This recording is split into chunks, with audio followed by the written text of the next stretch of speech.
Hey everyone, looking for ways to save on tickets with Seatgeek. Let me show you how to find promo codes quickly. First of all, head to Google and type in Seatgeek promo codes. Hit enter and you will see a list of websites offering discount codes. Click on one of the trusted options such as Retail Me Not coupons follow. These platforms often have active codes ready to use. Browse through the available promo codes.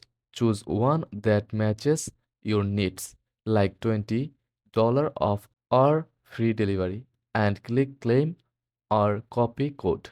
Next, go to the SeatGeek website. Select your tickets and paste the promo code during checkout. Instantly, your total will update with the discount applied.